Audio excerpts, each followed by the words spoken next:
अब आज के परिवेश में हम देखते हैं कि भगवान श्री रामचंद्र जी के जीवन में जो संघर्ष आए हैं वो सामान्य राम से उनको मर्यादा पुरुषोत्तम श्री राम के रूप में स्थापित किए, उनके चरित्र को जो है मर्यादा पुरुषोत्तम राम बनाए। उसी प्रकार हम भी अपने जीवन में हमारे अपने कर्मों से एक सामान्य पुजारी रूपी जीवन से पूज्य बन सकते हैं। इनका उदाहरण इसी मानव समाज में विद्यमान है। जैसे कि भगवान श्री राम मानव बन के ही धरती में उपस्थित हुए और अपने जीवन को पुजारी से पूज्य किए। भगवान श्री कृष्ण भी वैसी ही एक उदाहरण है। और जो स्वामी महावीर, गौतम बुद्ध, स्वामी विवेकानंद, सारे का जीवन पुजारी से पूज्य बनने की ओर हुए। आज हम उनकी पूजा करते हैं, आराधना करते हैं। पर सोचने वाली विषय वस्तु यह है कि हम में भी ब्रह्म स्थित है। हम भी चाहें तो पुजारी से पूज्य की यात्रा प्रारंभ कर सकते हैं, पुजारी से पूजनीय होने की यात्रा प्रारंभ कर सकते हैं। पर इसे कैसे इंप्लीमेंट किया जाए, कैसे जीवन में उतारा जाए कि हम पुजारी से पूज्य हो जाएं, हमारी जीवन लोगों के और समाज के लिए प्रेरणादायक हो जाए।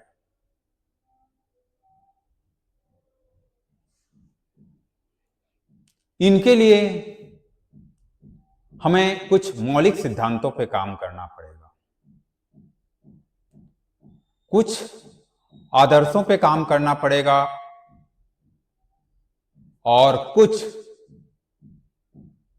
समाज और हमारे मन की स्थिति पे काम करना पड़ेगा, हमारे नजरियों पे काम करना पड़ेगा।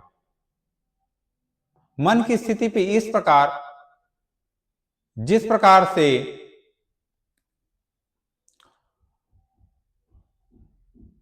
आज एक परिस्थिति ऐसा डेवलप हो रहा है कि समस्त संसार में ऐसा वातावरण, ऐसा समय आने वाला है कि आज 50% लोग मानसिक रोग से या मानसिक रोग से ग्रसित हो गए हैं,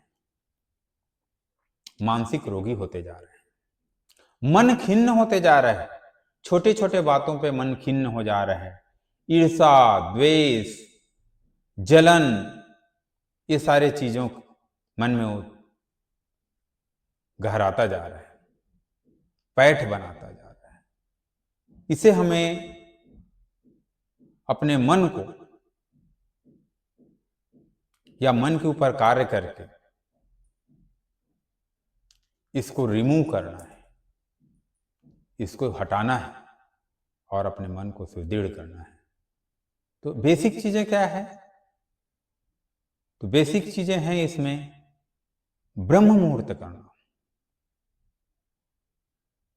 खासकर मैं अपने विद्यार्थी भाई बहनों को संबोधित कर रहा हूं तो बोलना चाहूंगा कि वो सभी ब्रह्म मुहूर्त करें। अब ब्रह्म मुहूर्त में ही पढ़ने का या मन की स्थिति पे काम करने का समय क्यों कहा गया है ब्रह्म मुहूर्त को? क्योंकि ब्रह्म मुहूर्त में मंदिरों में पूजा प्रार्थना किया जाते रहते हैं, होता रहता है, मस्जिदों में अजान होता है, गुरुद्वारा में गुरु ग्रंथ साहब का बखान होते हैं, उनके गुरु ग्रंथ साहब का उच्चारण होते हैं। और उस समय हम सब प्रेयर करते रहते हैं तो ब्रह्मांड में एक सकारात्मक एनर्जी का विकास होता है। तो इस समय जो ब्रह्म मुहूर्त होता है वो अपने मन के विषय पे काम करने के लिए, अध्यात्म के विषय में काम करने के लिए पठन पाठन और एक आध्यात्मिक उन्नति का समय होता है। इस समय में किया गया कार्य हमारे ब्रह्मचर्य को बढ़ाता है, क्योंकि इस समय वातावरण बहुत शुद्ध रहता है, सात्विक रहता है। वाइब्रेशन उस समय हमारे वातावरण में बहुत ही सात्विक वाइब्रेशन बहते रहती है उस समय। और मैं अपने इस संदेश के माध्यम से, अपने वाणी के माध्यम से एक संदेश देना चाहता हूँ कि बच्चों को अपने मन की स्थिति को अच्छे करने के विषय में, मन को सुदृढ़ करने के विषय में सोचना पड़ेगा कि कैसे हम अपने मन को स्ट्रांग करें, बेटर से बेस्ट करें। इस विषय पे सोचना पड़ेगा।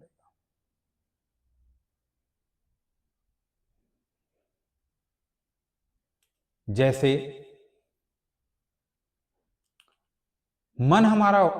मन पे कार्य करने पे हमारा शरीर वैसे ही परफॉर्मेंस लाता है कि ब्रह्मांड हमें उसी प्रकार से परफॉर्मेंस देता है, जैसे मैं एक स्टोरी के माध्यम से आपको सुना रहा हूं। दो लकड़हारे होते हैं, दोनों उसी समय पे बिस्तर से उठकर लकड़ी काटने के लिए जंगल की ओर जाते हैं और लकड़ी काटते हैं। पर एक लकड़हारा जो है केवल आधा एक घंटे में लकड़ी काट लेता है, और एक लकड़हारा को लकड़ी काटने में 2 से 3 घंटा, 4 घंटा लग जाते हैं। और जो प्रथम लकड़हारा है, जिसने आधा एक घंटा में लकड़ी काट लिया, वो अब आ गए अपने घर में, स्नान ध्यान किए, भजन भोजन किए और उसको बेचने के लिए निकल गए। और बेचने के बाद उनसे जो अर्थ की प्राप्ति हुई, उससे अपने जीवन को सुंदर बनाने के लिए, बच्चों के लिए कपड़े, मिठाई और इस प्रकार अपने रोजमर्रा के जीवन के लिए सब चीज जो है लेके आ गए।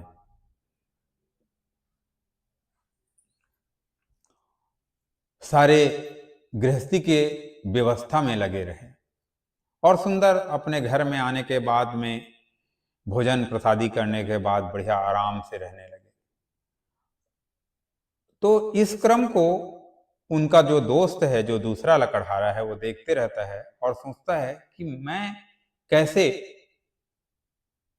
वही काम को उसी समय में कर नहीं पा रहा हूं, और दूसरा जो है इस प्रकार कैसे उसी काम को इतने अच्छे से कर पा रहे हैं, इस प्रकार से उनके मन में भाव होता है। तो यहाँ पे समझने की विषय वस्तु ये है कि वो जो प्रथम लकड़हारा है, वो अपने मन के विषय पे कार्य करते नहीं रहते हैं, मन के विषय पे कार्य नहीं करते हैं। पर द्वितीय जो लकड़हारा है, वो अपने मन के विषयों पे काम करते हैं, मन को अपना सुदृढ़ बनाते हैं। कहने का तात्पर्य यह है कि यहाँ पे मन का मतलब, उनके पास जो कुल्हाड़ी है, वो उन कुल्हाड़ियों पे धार करता है, और वो धार करने में आधा घंटा समय देते हैं।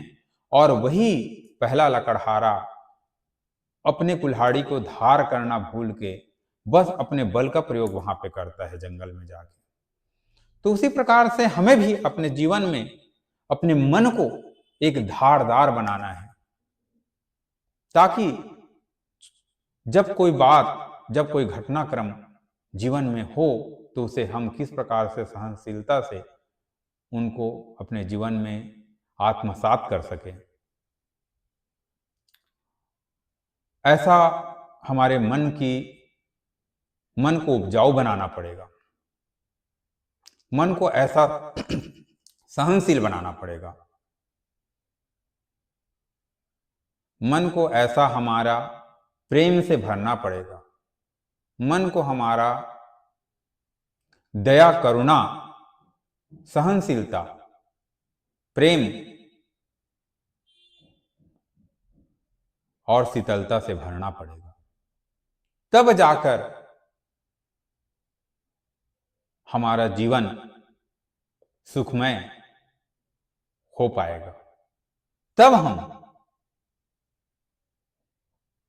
पुजारी से पूज्य बनने की ओर अग्रसर हो पाएंगे। मन बहुत बड़ा विषय वस्तु है। मन चंद्रमा का कारक है।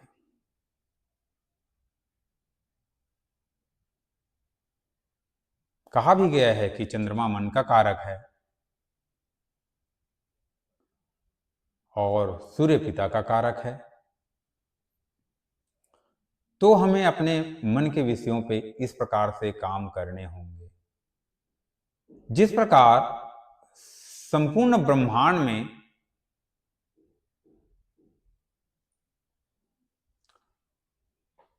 77% भाग में जल है और 23% भाग में थल है,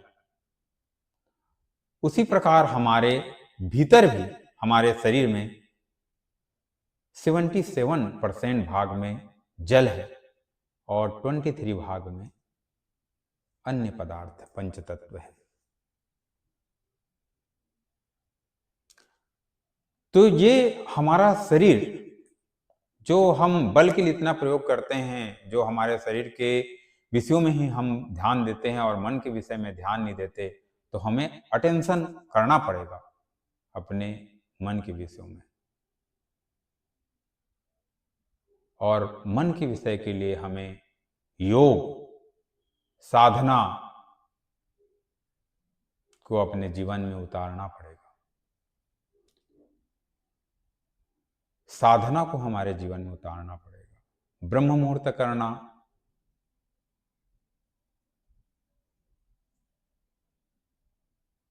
अमृत बेला करना, योग करना, साधना करना, मेडिटेशन करना, प्राणायाम करना, ये सब मन का खुराक है। मन को पुष्ट करने का खुराक है। अब जब मन हमारा पुष्ट हो जाएगा तो हमारा काम शरीर से ज्यादा मन करने लग जाएगा। फिर हमारा शरीर थकेगा नहीं।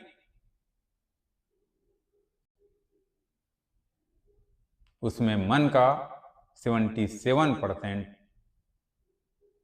अहम रोल रहेगा। कहा भी गया है, जो शब्दों को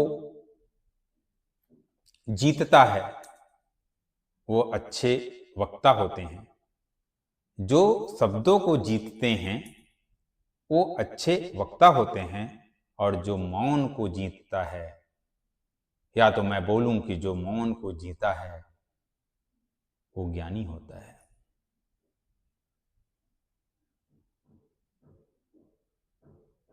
मौन मैं को नष्ट करता है। मौन बाहरी अहंकार को नष्ट करता है। मौन मैं को हम में बदलने की पावर रखता है। मौन आत्मसात करने की पावर रखता है। मौन समर्पण की भावना पैदा करता है। जब मैं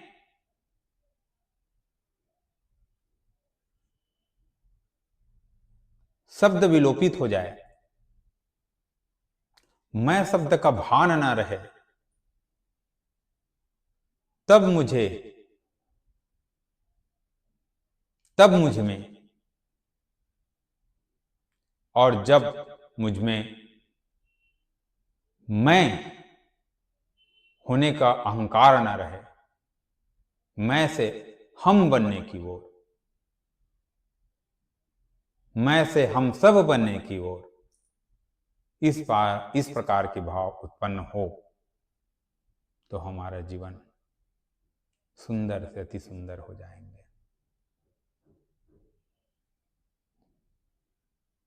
तो हमें जो मेडिटेशन है,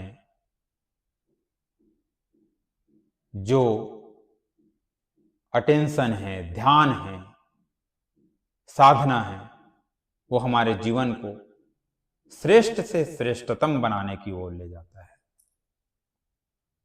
उच्च से उच्चतम बनाने की ओर ले जाता है, बेटर से बेस्ट बनाने की ओर ले जाता है।